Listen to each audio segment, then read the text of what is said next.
연방정부가 팬데믹 기간 실시된 후 종료된 자녀 세금 크레딧을 재도입하고 영구화하는 정책을 추진합니다. 미국의 낙태권 논쟁이 임신 중절약 판매 금지를 둘러싼 갈등으로 번지고 있는 가운데 캐시 호컬 뉴욕 주지사가 주요 약국들을 상대로 낙태 약물 판매 보장을 약속하라는 서한을 보냈습니다. 최대 3개로 예상되는 뉴욕시 카지노 운영 라이선스를 놓고 10개 업체가 달려들어 입찰 전쟁을 벌이고 있습니다. 서부 지역에서 극성을 부린 약물 남용 문제가 동부로 빠르게 확산하면서 뉴욕시가 마약류 해독제를 집중 배포하고 치료 및 지원센터를 마련하기로 했습니다. 뉴욕시 하수에서 수집된 쥐들이 코로나19 변이 바이러스에 감염된 것으로 확인되면서 인간으로의 전파 가능성에 대한 추가 연구 필요성이 제기됐습니다. 브루클린에서 지난 2004년 발생한 살인사건의 범죄자라는 누명을 쓰고 무려 18년이나 감옥에서 지내온 남성이 오늘 석방됐습니다.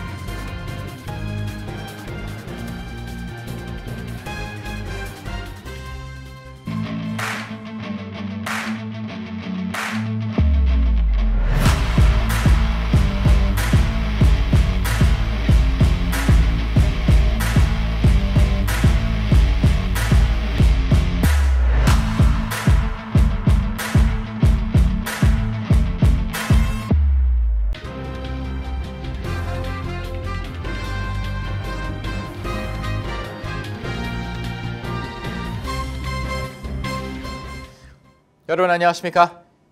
KBTV 뉴스9 이창원입니다. 코로나19 팬데믹 기간에 매달 현금으로 선 지급됐던 자녀 세금 크레딧으로 약 290만 명의 아동이 빈곤 상태에서 벗어났습니다. 그러나 공화당의 반대로 1년 만에 종료된 가운데 이를 다시 재도입하고 영구 제도로 정착시키는 정책이 추진됩니다. 오늘의 첫 번째 소식 전상희 기자가 전합니다. 조 바이든 대통령이 발표한 6조 9천억 달러 규모의 2024 회계년도 예산안에는 자녀 세금 크레딧을 매달 현금으로 선 지급하는 미국인 구제안을 되살려 영구적으로 시행하는 항목이 포함됐습니다. 바이든 행정부는 지난 2021년 한 해 동안 이 프로그램을 통해 팬데믹으로 경제적 어려움을 겪는 저소득층과 중산층 가정에 자녀 양육 수당 명목으로 매달 현금을 지원했습니다. 당시 연소득 15만 달러 미만의 부부는 6세 미만 자녀의 양육 수당으로 월 300달러씩 총 3,600달러를 지원받았으며 6세에서 17세 자녀의 경우 월 250달러씩 총 3,000달러를 받았습니다. 연방 센서스국 통계에 따르면 당시 이 제도를 통해 약 290만 명의 아동이 빈곤 상태에서 벗어났지만 공화당과 보수 민주당 상원의원의 반대로 1년 만에 종료됐고 바이든 대통령은 이 제도를 부활시켜 미국 가정들을 지원하겠다는 입장을 밝혀왔습니다. 또 바이든 대통령이 발표한 예산안에는 기업과 부자 증세를 통해 앞으로 10년 동안 총 2조 9천억 달러에 달하는 연방정부 적자를 줄이고 메디케어 기금을 확대해 사회 안전망을 강화하는 내용이 포함됐습니다. 상위 0.01%의 자산가들에게 최소 25%의 세율을 적용하고 특히 연소득 40만 달러가 넘는 개인의 소득세 최고 세율을 현행 37달러에서 39.6%로 올리고 메디케어 세율도 3.8%에서 5%로 인상해 시니어 의료 서비스 기금을 확보한다는 계획입니다. 백악관이 제안한 새 예산안에서는 8,420억 달러 규모의 국방 예산도 주목되고 있습니다. 사상 최대의 국방 예산으로 여기에는 미국 및 동맹의 안보를 위한 핵 억제력 유지 예산 377억 달러, 러시아 침공에 맞서 싸우는 우크라이나 지원 예산 7억 5,300만 달러 등이 포함됐습니다. 또 중국의 도전을 우선순위로 놓고 인도 태평양 사령부에 153억 달러의 예산 배정을 요청했습니다. KBTV 뉴스 전상입니다.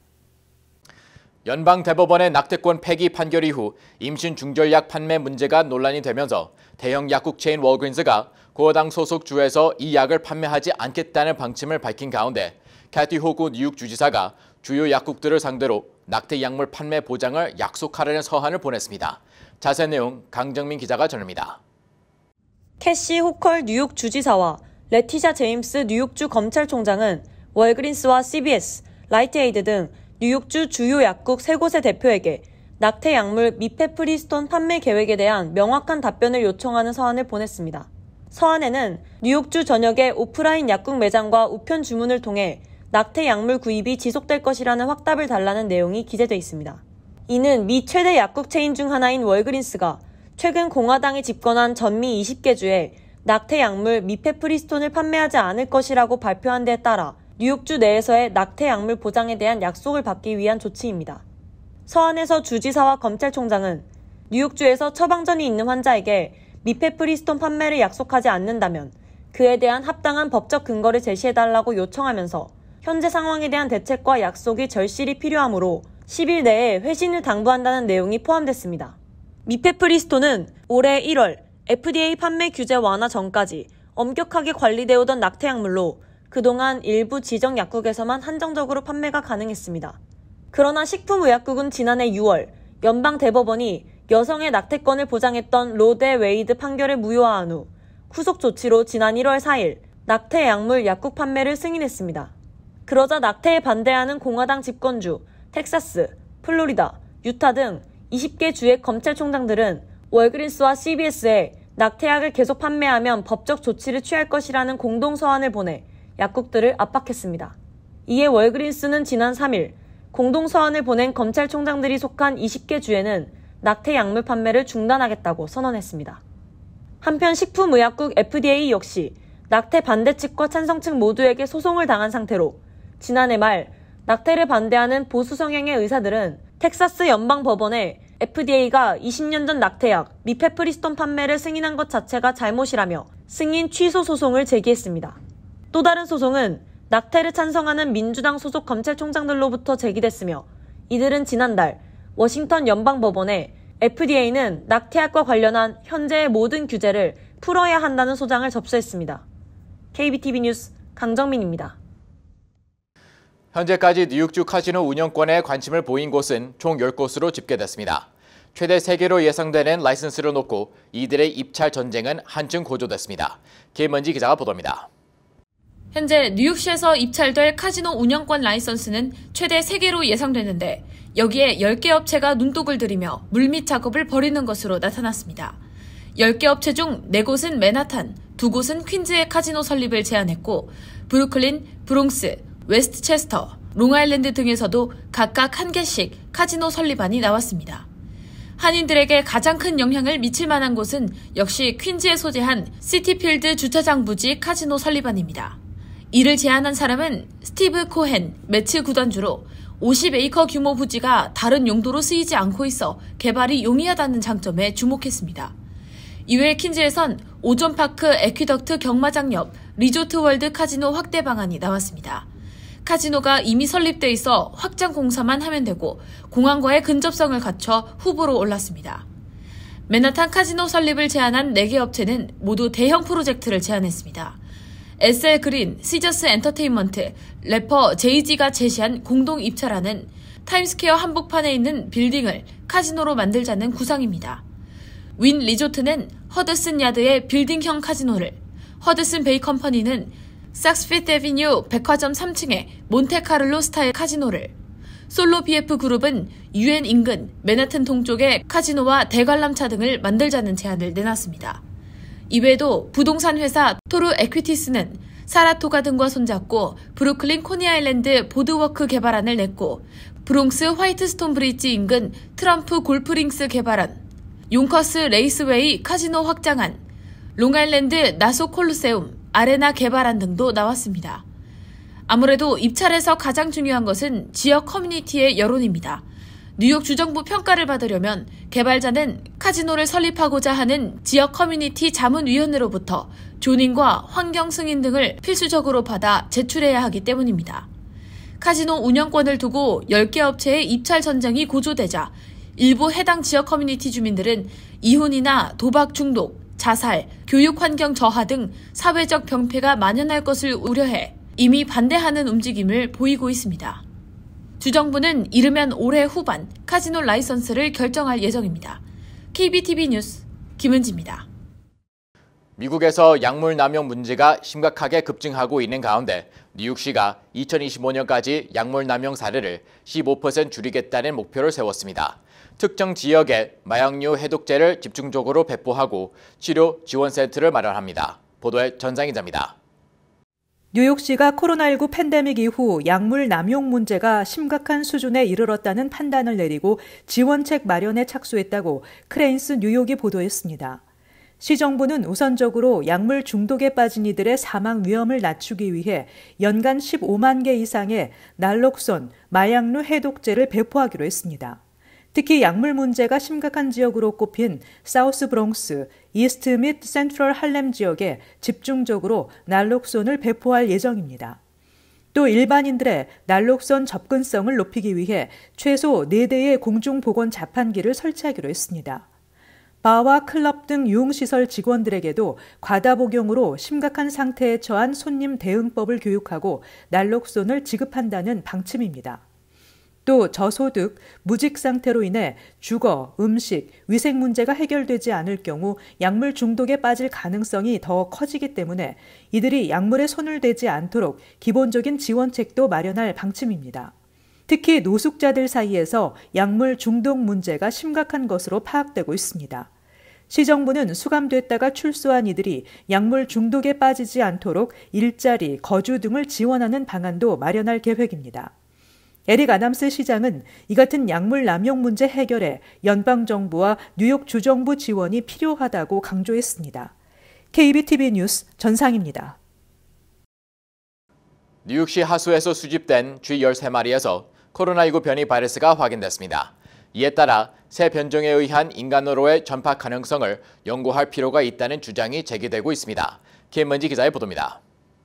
미주리대 부설인 인플루엔자 신생전염병센터 연구팀이 뉴욕시 브루클린 지역의 공원과 하수 부근에서 잡은 쥐 79마리에 대해 유전체 염기서열 결정 등을 통해 분석한 결과 13마리가 양성으로 판정됐습니다. 또 실험용 쥐를 상대로 한 조사에서는 알파, 델타, 오미크론 바이러스가 쥐들 사이에서 전염될 수 있음이 확인됐습니다.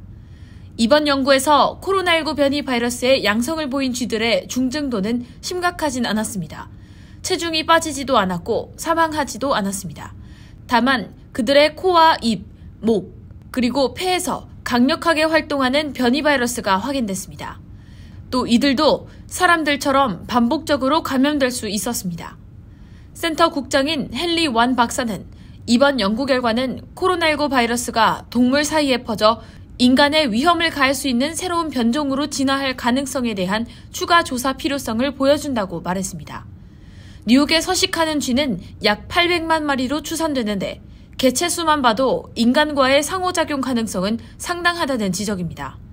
연구팀은 코로나19 변이에 감염된 쥐가 또 다른 바이러스와 재결합하거나 단순히 그 집단 내에서 확산 속도가 빨라지도록 진화한다면 그 결과로 전염병을 다시 일으킬 수 있는 새로운 병원체가 될 수 있다고 말하면서 하지만 이것은 여전히 추측에 불과하다며 추가 모니터링의 필요성을 거듭 강조했습니다.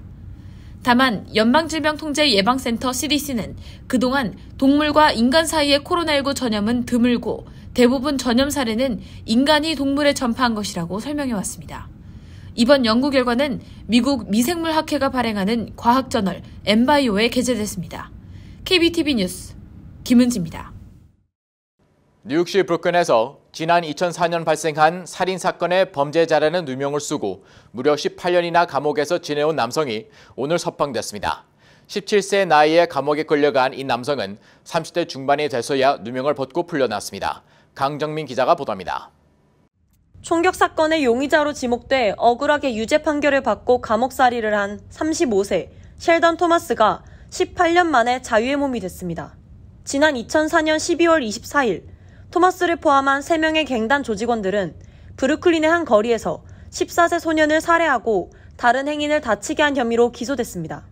토마스는 재판 이후 2급 살인, 살인 미수 등의 죄목으로 25년에서 종신형 판결을 받았습니다. 토마스는 애초에 목격자가 진술한 용의자 명단에도 오르지 않은 상태였지만 경찰은 익명의 제보를 받았다며 경찰 데이터베이스에 있던 토마스의 사진을 다른 5명의 용의자 사진과 함께 목격자에게 보여줬습니다. 목격자가 토마스가 용의자 중 하나일 가능성이 90% 이상이다라고 진술하자 경찰은 즉시 토마스를 체포했습니다. 2014년부터 무려 34건의 잘못된 판결을 뒤집은 유죄 판결 심사단이 해당 사건을 재수사하던 중 토마스가 체포된 당시 수사 과정의 모든 적법한 절차를 거부당했다는 사실을 발견하고 재수사에 돌입했습니다.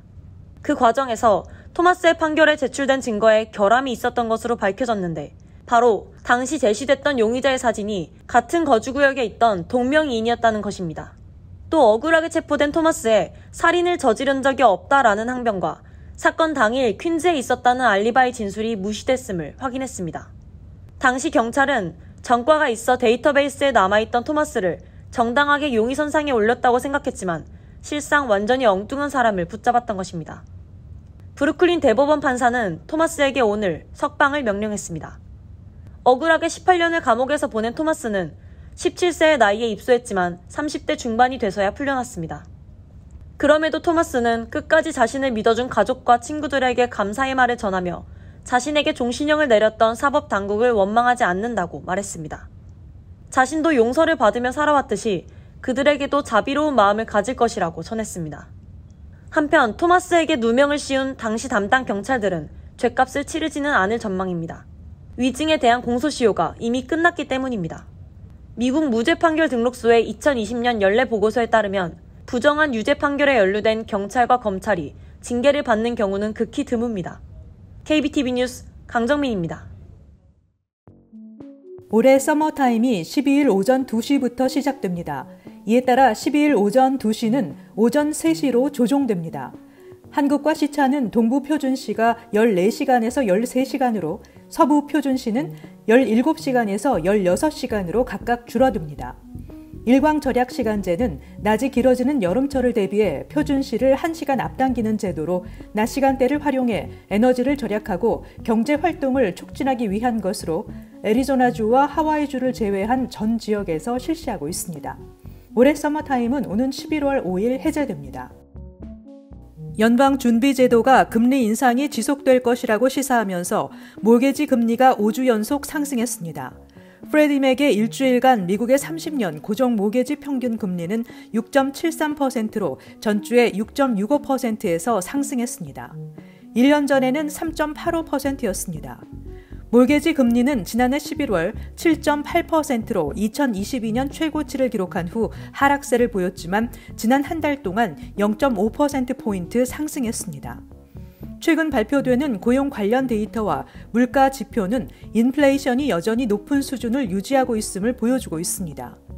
제롬 파월 연준 의장은 이번 주 인플레이션 대응을 위해 연방준비은행이 이전에 예상했던 것보다 금리를 더 높일 수 있다고 말했습니다. 연준의 다음 금리 결정 회의는 오는 21일과 22일이며 시장에선 0.5%포인트 인상 가능성이 제기되고 있습니다. 일부 항공사가 어린 자녀와 함께 탑승해 옆좌석에 앉을 경우 부과해온 가족석 수수료를 폐지했습니다. 바이든 대통령이 고물가로 인한 국민 고통을 완화하기 위해 추진해온 각종 숨은 수수료 폐지 방침을 밝히며 항공사를 압박한 데 따른 것입니다.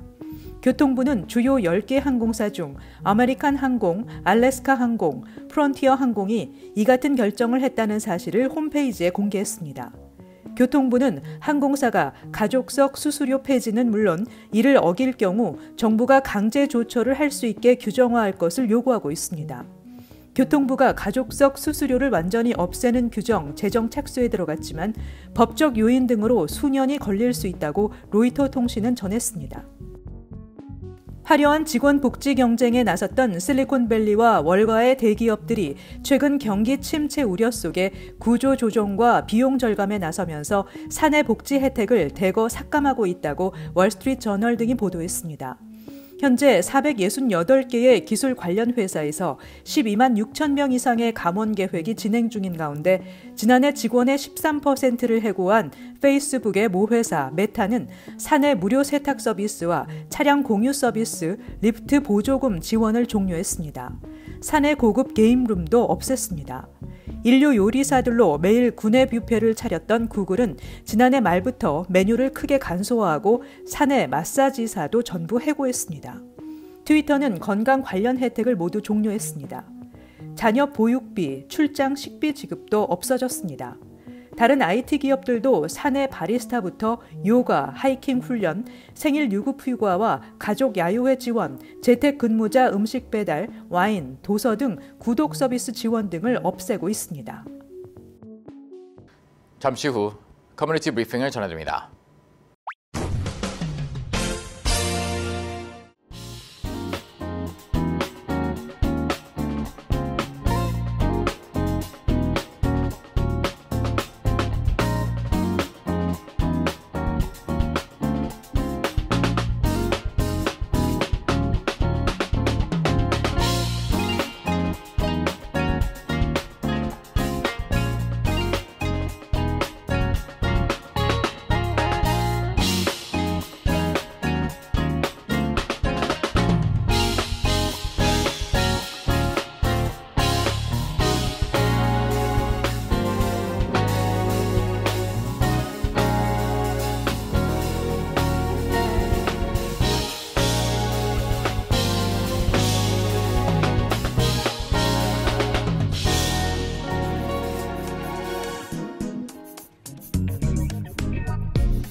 이어서 환율과 증시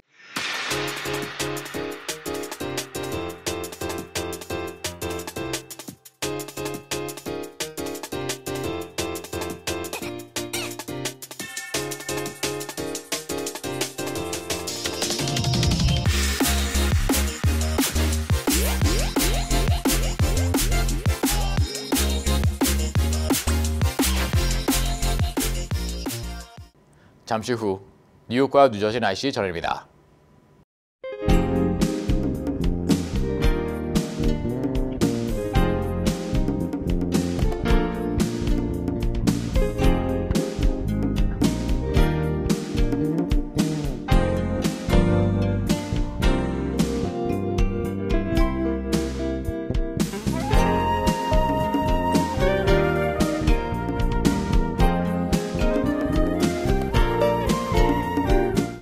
KBTV 뉴스 9 마칩니다. 오늘도 시청해서 감사합니다. 편안한 밤 보내시 바랍니다.